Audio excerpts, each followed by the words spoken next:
अभिक्रिया के वेग को प्रभावित करने वाले कारकों के बारे में पढ़ते हैं। Factors affecting rate of reaction. तो ऐसे कौन कौन से फैक्टर्स हैं, ऐसे कौन कौन से कारक हैं जिसके कारण अभिक्रिया के वेग प्रभावित होते हैं, इसी को आज हम देखने वाले हैं।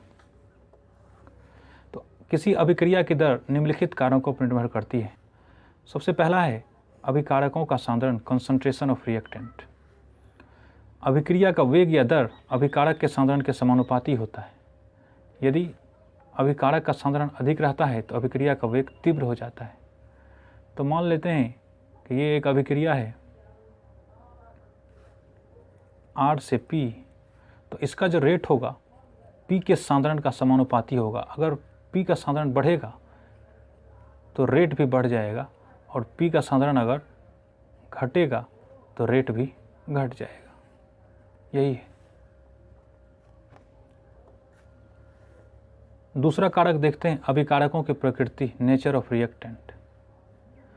तो यहाँ आप दो अभिक्रियाओं को देखिए, 2NO प्लस O2, ये भी गैसियस अवस्था में होगा। 2NO2 ये तीव्र अभिक्रिया है, फास्ट हो रही है। और दूसरी अभिक्रिया है 2CO गैस प्लस O2, ये भी गैस होगा। 2CO2 ये स्लो हो रही है, मंद हो रही है। अब सवाल ये है कि जब सिर्फ N और C का अंतर है, बाकी सब कुछ सेम है, तो फिर अभिक्रिया का रेट फास्ट और स्लो क्यों हो रहा है? तो दो अभिक्रिया समान दिखाई पड़ रही है, लेकिन प्रथम अभिक्रिया तीव्र है जबकि दूसरी अभिक्रिया मंद है। इसका कारण यह है कि अलग अलग बंधनों को तोड़ने के लिए अलग अलग ऊर्जा की आवश्यकता होती है तथा अलग अलग बंधनों से अलग अलग ऊर्जा मुक्त होती है।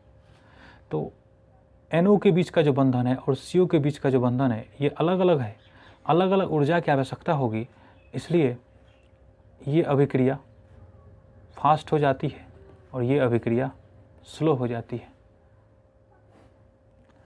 तीसरा कारक है ताप, टेम्परेचर।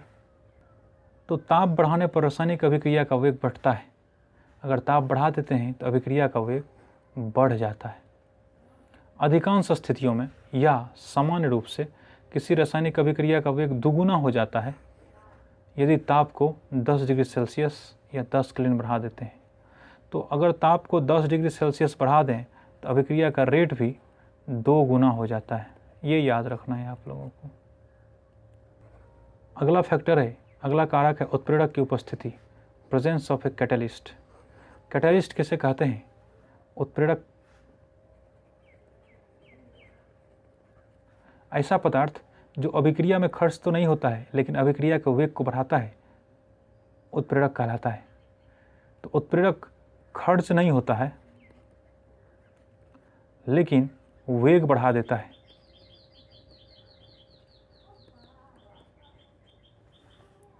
तो उत्प्रेरक बिना खर्च हुए समान रूप से अभिक्रिया के वेग को बढ़ाता है। ऐसा यह सक्रियण ऊर्जा को कम करके करता है।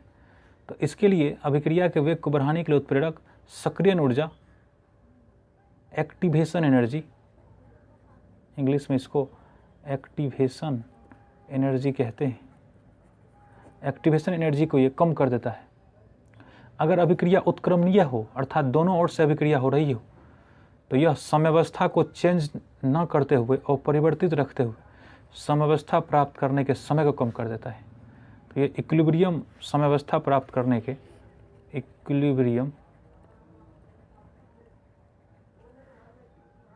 करने के समय को कम कर देता है। इसे एक ग्राफ से समझते हैं। मान लिया जाए इधर T है, इधर E है। एक अभिक्रिया इस प्रकार से हो रही है, ये R है, अभिकारक है, रिएक्टेंट है, ये हमारा प्रोडक्ट है, उत्पाद है।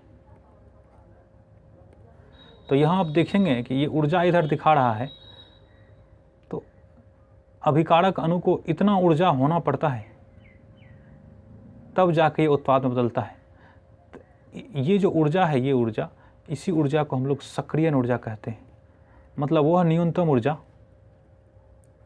जो अभिकारक को उत्पाद में बदल दे। अगर इतना ऊर्जा नहीं होगा तो अभिकारक उत्पाद में नहीं बदलेगा। अब जब उत्प्रेरक आता है तो इसी को, ये जो अभिकारक की सक्रियण ऊर्जा है, इसको कम कर देता है, इसको इतना ही रखता है, इतना। तो अब अभिकारक का वह अणु भी उत्पाद में बदल जाएगा जिसकी ऊर्जा इसके बराबर होगी, इसलिए अभिक्रिया का वेग बढ़ जाता है जब उसमें उत्प्रेरक मिलाते हैं। अब दूसरा है, उत्क्रमणीय अभिक्रिया के लिए समवस्था को अपरिवर्तित रखते हुए समवस्था प्राप्त करने के समय को कम कर देता है। तो एक अभिक्रिया H2 + Cl2 2HCl पर विचार करते हैं। ये दोनों ओर से हो रही है, इसलिए इसको उत्क्रमणीय अभिक्रिया कहते हैं। और आधा आधा एरो से दिखाएं। H2 + Cl2 2HCl बन रहा है और 2HCl टूट करके H2 + Cl2 बन रहा है।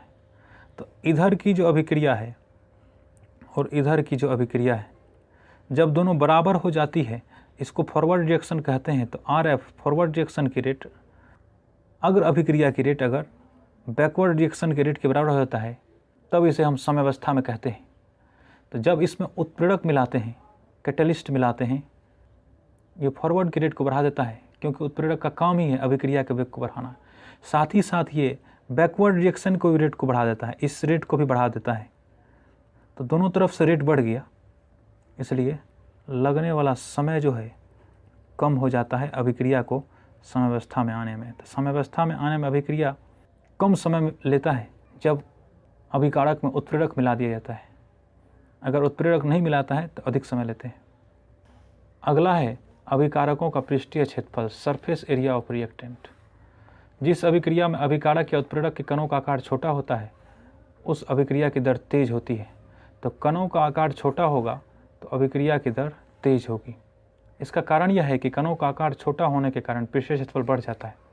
तो पृष्ठीय क्षेत्रफल सरफेस एरिया बढ़ जाता है, जिसके कारण अभिक्रिया की दर तेज हो जाती है। अब इसको ऐसे समझिए,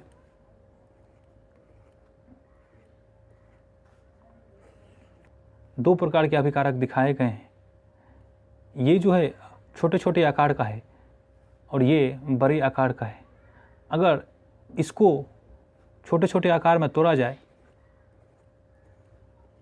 तो इतने अभिकारक हो जाएंगे, और इन सब का जो सरफेस एरिया है, पृष्ठीय क्षेत्रफल, ये इसके तुलना में, इसका जो पृष्ठीय क्षेत्रफल है इसके तुलना में इसका पृष्ठीय क्षेत्रफल अधिक होगा, और इसका पृष्ठीय क्षेत्रफल इसके मुकाबले, इन सब के मुकाबले कम होगा। इसलिए अगर अभिकारक के अणु छोटे छोटे आकार के होते हैं तो अभिक्रिया की दर बढ़ती है, अभिक्रिया दर बढ़ जाती है अगर अभिकारक अणु छोटे छोटे आकार के होते हैं।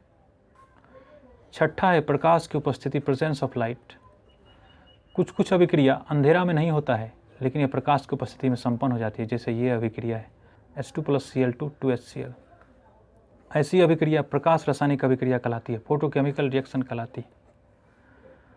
प्रकाश की उपस्थिति में होने का कारण यह है कि प्रकाश के फोटोन अपनी ऊर्जा अभिकारक अणु को दे देती है, जिससे यह सक्रिय होकर उत्पाद बनाने लगता है, जिससे अभिक्रिया का वेग बढ़ जाता है। तो अगर लाइट नहीं था, यहाँ पे लाइट नहीं था, तो ये सक्रिय नहीं हो रहा था, जिसके कारण ये उत्पाद में नहीं बदल रहा था। लाइट आने से H2 और Cl2 सक्रिय होकर उत्पाद में बदलने लगा, तो हम कहते हैं कि अभिक्रिया का दर बढ़ गया है। दर कुछ नहीं है, उत्पाद के बनने की दर है। अगर उत्पाद ज़्यादा बन रहा है पहले के मुकाबले, तो कहते हैं कि दर बढ़ गया है। तो प्रकाश की उपस्थिति में अभिक्रिया का दर भी बढ़ता है, लेकिन यह सब अभिक्रिया के लिए लागू नहीं होता है, कुछ कुछ अभिक्रिया में ऐसा होता है। तो आज के वीडियो में इतना ही। अगर आपको हमारा वीडियो पसंद है और इस तरह की वीडियो के नोटिफिकेशन पाना चाहते हैं, तो आप चैनल को सब्सक्राइब कर सकते हैं, ताकि आगे आने वाले वीडियो का नोटिफिकेशन आपको जल्दी से जल्दी मिल सके।